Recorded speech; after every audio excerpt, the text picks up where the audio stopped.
and welcome you all cloud computing RTU solved paper 2024 वाला, जिसके अंदर हम देखने वाले हैं in this video part A 10 question out of 10 करने पड़ेंगे, 10 ऑफ 10 एंड 20 मार्क्स का ये रहने वाला है। पार्ट बी एंड सी के लिए you have to join the membership, join the channel and get exclusive video of part B and C, notes, most questions and one more thing, PPT जो आप देख रहे हो कंप्लीट, ताकि आपके पास सारा सॉल्यूशन हो डायरेक्ट आपके पास में। सो join the channel and get that all things. आप जानते हो प्रोसेस। तो सबसे मस्त चीज आपको बताता हूँ, अगर आपके पास पीपीटी है या नोट्स मेरे हैं, एक बार मैं नोट्स आपको दिखा देता हूँ। नोट्स देख लो एक बार। So this is the kind of notes जो आई क्रिएटेड। बहुत प्यारे नोट्स हैं एंड शॉर्ट एंड स्वीट में बहुत प्यार से लिखी गई चीजें हैं। तो I would recommend in notes को जाओ डाउनलोड कर लो। engineerscyclecan.com वेबसाइट के ऊपर भी अवेलेबल है, वहां से डाउनलोड कर लो एंड इनको पढ़ो और समझो क्या लिखा हुआ है। चीजें आपके लिए बहुत अच्छी होगी। शॉर्ट नोट्स भी अवेलेबल है, फास्ट एंड क्विक। बिफोर जैसे कि टाइम बचा आपके एग्जाम में 10-15 मिनट और आपको देखना है, तो आप इन शॉर्ट नोट्स को भी देख सकते हो, which is very good from exam point of view as well. सारे नोट्स अवेलेबल है, ठीक है। आई वुड रिकमेंड, अगर आपके पास पीपीटी है तो पीपीटी को देखो ताकि आपका टाइम बच सके, क्योंकि ये सब्जेक्ट जो है ना cloud computing, it is very very easy था गाइज। आप पढ़ते ही समझ जाओगे, क्लाउड आप जानते हो, कंप्यूटिंग आप जानते हो। So first question, cloud computing क्या होता है। देखो, क्लाउड कंप्यूटिंग ऐसा है कि क्लाउड के ऊपर कोई ऐसा सर्वर सिस्टम है जिसपे स्टोरेज, डेटाबेस, नेटवर्किंग, सॉफ्टवेयर, ठीक है, हर तरह की चीज आपको अवेलेबल है। ऐसा मान लो आपको 1000 GB का स्पेस चाहिए, ठीक है, बट आपके सिस्टम में डेटा फुल हो गया, ठीक है, फुल हो गया, तो आप क्या करोगे, क्लाउड का स्पेस लोगे जहां से आपको इतनी 1000 GB का स्पेस मिल जाएगा। आपको कुछ कॉस्ट पे करनी पड़ती है, उसके बाद आप वहां पर चीजें स्टोर कर सकते हो। और बड़ा एग्जांपल ड्राइव है आपका, गूगल ड्राइव, जिसके ऊपर चीज अवेलेबल है, ठीक है। अगर आप आसपास आज तो जानते होगे, जैसे software as a service use करना है या platform as a service use करना है, तो लोग AWS के ऊपर जाते हैं, ठीक है, अजूरे पे जाते हैं। There are many cloud services providing to us. आप किसी पे भी जा सकते हो। That is thing is cloud computing. बड़ी बड़ी ऑर्गेनाइजेशन खुद के फिजिकल सर्वर्स और डेटा सेंटर्स को ऑन करती है, कुछ सेल आउट भी करती है, ठीक है। तो users can access these resources on demand, pay only what they want to use accordingly. जैसे कि AWS पे जो आपको यूज करना है उसकी ही पेमेंट करो, EC2 यूज करना है, S3 बकेट यूज करना है, लैम्डा फंक्शंस यूज करने हैं, whatever. So you have to pay whatever you want to pay, on demand चीजें। तो ये सब चीजें आप जानोगे, पढ़ोगे तो इजीली है, it's not tough. Explain the different component of cloud computing. एक तो क्लाइंट डिवाइसेस, ठीक है।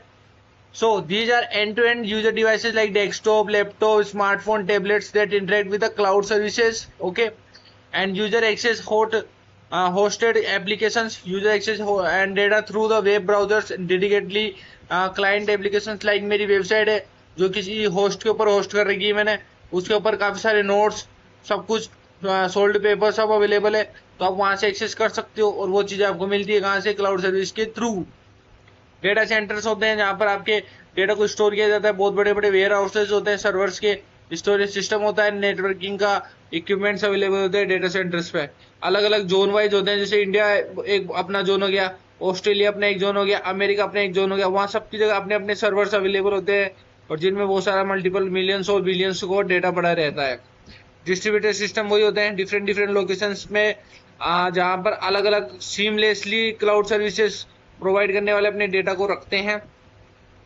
दिस डिस्ट्रीब्यूशन क्या करता है, redundancy, fault tolerance, scalability, availability को बढ़िया कर देता है, बढ़ा देता है। Ensuring that application remain online even if the ones server fail. हो सकता है ना कि एक जगह आप रखोगे तो सर्वर फेल हो गया, तो वो कॉपी रहते हैं। आपको पता है एक सर्वर की कॉपी 3 जगह होती है, सेम डेटा की 3 जगह कॉपी होती है, तो एक खराब हो जाता है तो 2 अवेलेबल रहते हैं एनी टाइम। तो इससे आपका सर्वर पर ऑनलाइन चीजें अवेलेबल रहती है एनी टाइम और आपको कभी महसूस ही नहीं हुआ कभी कोई सर्वर फेल हुआ या नहीं हुआ।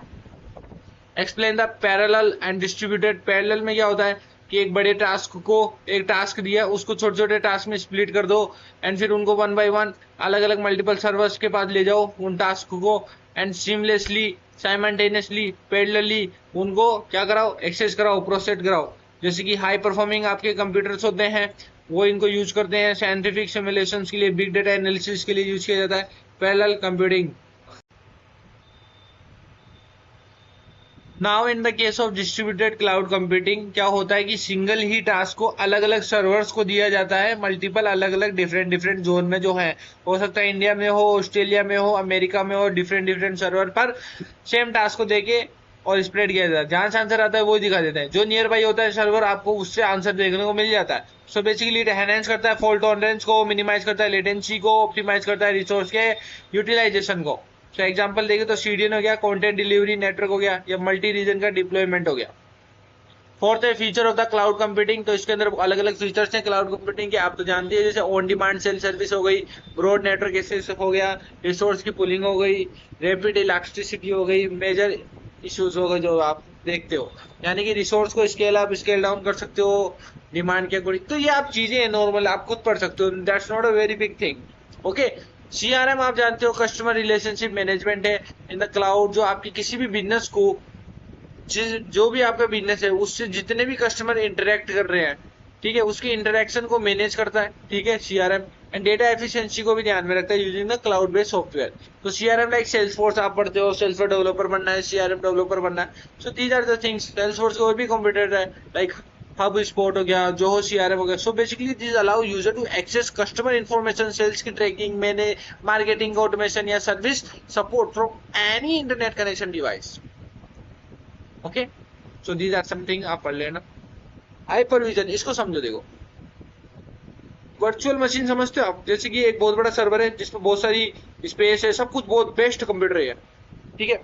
अब आपको एक नॉर्मल कंप्यूटर है, ठीक है, उसमें 16 GB रैम और कुछ ही नहीं आनी जानी, तो आप बोले कि, या फिर आपका क्लाइंट बोल रहा है कि मैं तो मेरी मशीन पे काम कराऊंगा दोस्तों, तो फिजिकल मशीन तो यहाँ आ नहीं सकती, वो तो अमेरिका है। तो अपन क्या करते हैं, उसकी मशीन को वर्चुअली अपनी मशीन में एक्सेस करते हैं, उसको बोलते हैं वर्चुअल मशीन। तो ये मशीन अपने लिए क्या बन जाती है, वर्चुअल मशीन। यहाँ से बैठे बैठे उसके कंप्यूटर में काम करते हैं और उसका काम करके देते हैं अपन। अब हाइपरवाइजर क्या होता है, ऐसे इस तरह का जो काम होता है ना वर्चुअल मशीन है, तो ऐसी बहुत सारी मशीनें होगी, ठीक है, उनको मैनेज करना, ठीक है, वो काम होता है हाइपरवाइजर का। यानी कि ये जितनी भी मशीन है ना आपकी, ये एक सिंगल फिजिकल हार्डवेयर के ऊपर, एक सिंगल हार्डवेयर के ऊपर रन होती है, जितनी भी वीएम मशीन है। So basically this is a virtualisation platform that allows multiple virtual machines to run on a single physical server. तो सिंगल सर्वर के ऊपर बहुत सारी छोटी छोटी छोटी छोटी वीएम मशीनें होती है, और इनको कंट्रोल मैनेज करना ट्रैक करना हाइपरवाइजर का काम है, that is your VMware. What are the fundamental principle of cloud security? Clouding security की बात आएगी तो CIA का नाम जरूर लिया जाएगा। C बोले तो कॉन्फिडेंशियलिटी, I बोले तो इंटीग्रिटी, एंड A बोले तो अवेलेबिलिटी। डेटा अनऑथराइज्ड लोगों को नहीं मिलना चाहिए, एक्यूरेसी बढ़िया होनी चाहिए, and it is accessible when needed, जब भी इसकी जरूरत हो तो वो अवेलेबल होना चाहिए, ठीक है। एक्सेस कंट्रोल का ध्यान रखोगे कि अनऑथराइज आदमी उसको एक्सेस ना कर सके, रेस्ट्रिक्ट करे, अनऑथराइज और ऑथराइज लोगों को ही authentication and role based access ही मिले। लाइक एडमिन को सारे सब चीजें मिलेगी, यूजर को अलग काम मिलेगा, जो भी आपका रोल होगा तो उस अकॉर्डिंग भी चीजें होनी चाहिए। एनक्रिप्शन परफॉर्म होना चाहिए, कंप्लायंस एंड ऑडिटिंग होनी चाहिए, मल्टी टेनेंसी सिक्योरिटी होनी चाहिए, क्योंकि जीडीपीआर इस तरह की बहुत सारी चीजें मार्केट में चल रही है, रेगुलेटरी का स्टैंडर्ड अप्लाई हो रहा है, तो we have to use for all security design. और आप नोट्स में देख लेना। Working of the Hadoop, Hadoop कुछ नहीं, एक ओपन सोर्स फ्रेमवर्क है जो बड़े लार्ज अमाउंट ऑफ डेटा को डिस्ट्रीब्यूटेड एनवायरनमेंट में प्रोसेस एंड स्टोर करने के लिए काम में लिया जाता है, जिसके अंदर फाइल सिस्टम की बात करें तो HDFS हो गया, Hadoop distributed file system. Map reduce क्या है, मैप रिड्यूस आपके large amount of data scale को डिफरेंट स्मॉल टास्क में डिवाइड कर देता है एंड फिर उनको पैरेलली चलाता है, that is your map reduce. Yon क्या हो गया, yet another resource negotiator, basically it manages resources and scheduling of the job across the cluster. जो हमने बिग डेटा एनालिसिस में आने वाली एक सब्जेक्ट होगी उसमें आप देखोगे हडूप का कॉमन है, contain the libraries and utilities needed by the Hadoop modules. तो ये हडूप कॉमन प्रोवाइड कराने का काम करता है। तो ये सब एक चीज मिलके बनती है, ठीक है, पांच कुछ नहीं है। AWS है, AWS है Amazon web service. So basically guys बहुत अलग अलग चीजें प्रोवाइड करता है। लाइक अगर आपको IAS चाहिए यानी आस आई चाहिए या पास चाहिए या सास चाहिए, तीनों चीज देता है AWS। सो इंफ्रास्ट्रक्चर देगा, प्लेटफॉर्म देगा, सॉफ्टवेयर देगा। इंफ्रास्ट्रक्चर आई से, प्लेटफॉर्म P से, सॉफ्टवेयर S से, ठीक है। तो लाइक कंप्यूट करना, EC2 वर्चुअल सर्वर्स हो गए, लैम्डा हो गए सर्वरलेस कंप्यूटिंग करना, स्टोरेज हो गया S3, EBS हो गया, नेटवर्किंग के लिए VPS हो गए, ठीक है, VPC हो गया सॉरी, एंड राउट 53 हो गया DNS मैनेजमेंट में। डेटाबेस के लिए RDBMS है, डायनेमो DB है, ठीक है, बहुत सारी चीजें। सिक्योरिटी के लिए आइडेंटिटी एक्सेस मैनेजमेंट है, शील्ड है, ठीक है, ग्रुप लेवल की भी होती है, अलग अलग चीजें हैं। एनालिसिस के लिए डेटा वेयर हाउसेज है, बिग डेटा प्रोसेसिंग के लिए EMR है। तो बहुत सारी चीजें देता है AWS, और सब बहुत ज्यादा लोग, बहुत बड़ी बड़ी कंपनियां AWS यूज करती है। Cloud Federation Stack. Cloud Federation Stack enable the interoperability and resource sharing between the multiple cloud provider. So एक फेडरेशन नाम से पता चल रहा है, क्लाउड का फेडरेशन होता है जिसमें मल्टीपल प्रोवाइडर्स क्या होते हैं, आपस में रिसोर्स शेयरिंग करते हैं, कोलेबोरेशन को एनहेंस करते हैं, स्केलेबिलिटी को बढ़ाते हैं। तो इंफ्रास्ट्रक्चर लेवल पे तो बेसिकली ये manages the shared compute, storage, network resources across the cloud.